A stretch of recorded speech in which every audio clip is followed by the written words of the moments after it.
Sir, CM phase को लेके भी चर्चा हो रही है। हालांकि एनडीए की तरफ से ये कहा जा चुका है कि Nitish Kumar will be the CM phase. हो गया, बीजेपी तो है ही है उनके साथ, हमारे नेता हैं ही हैं, विजय सिन्हा हैं ही हैं, सम्राट चौधरी हैं ही हैं, मंगल पांडे हैं ही हैं, गिरिराज जी हैं ही हैं, विवेक ठाकुर हैं ही हैं। इतना नेता आपने गिना दिया, लेकिन मुख्यमंत्री के फेस पे कोई नहीं, ऐसा नहीं होता है बीजेपी में। मुख्यमंत्री का कोई फेस वेस नहीं बनाया जाता है। हमारे यहाँ कोई भी पिछले 25 साल में देख लीजिए, लीडरशिप ग्रो करता है, अपॉर्चुनिटी दिया जाता है, परिस्थितियां देखी जाती हैं, समीकरण देखा जाता है, जात देखा जाता है। सर, सीएम फेज को लेके भी चर्चा हो रही है।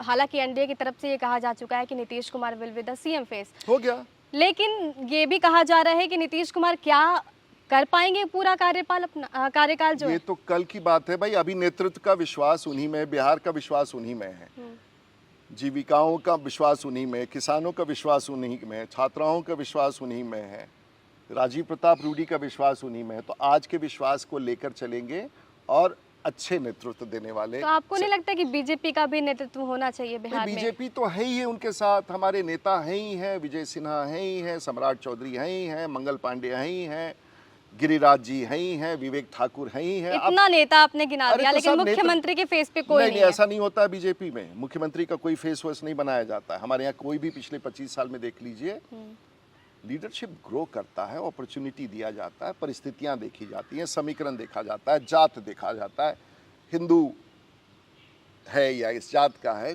कई सारे फैक्टर्स होते हैं। देश चलाना हो तो वैसे नहीं होता है कि भाई इनको घोषित कर दिया। ये कोई प्रशांत किशोर की पार्टी नहीं ना है, या केजरीवाल की पार्टी नहीं ना है बीजेपी। ये देश की पार्टी है, दक्षिण से लेके, उत्तर से लेके, पूर्व से लेके, नॉर्थ ईस्ट के लोग भी हमारे पार्टी में, गुजरात के भी, पौंडीचेरी के भी लोग हैं। तो हमारी पार्टी राष्ट्रीय पार्टी है, इसमें ऐसा नहीं होता है कि आपने घोषणा कर दिया, समय आने पर लोग तय करते हैं। कैसे नेता लगते हैं आपको नीतीश कुमार? 100 में 100। मैं 35 साल से उनके साथ काम कर रहा हूँ। और नीतीश जी, मैं पहले बहुत लड़ता था उनसे, हर बात पर लड़ता था। फिर मुझे लगा कि नहीं, इनकी नीयत है, बहुत लड़ता था। आप लड़ते क्यों थे उनसे?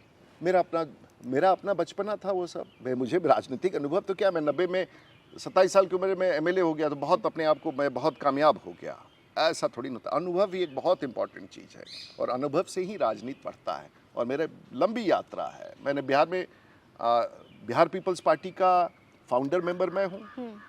उसके बाद मैं जनता दल में गया, नीतीश जी के पास एमएलए था, कोई हमको पूछ ही नहीं रहा था।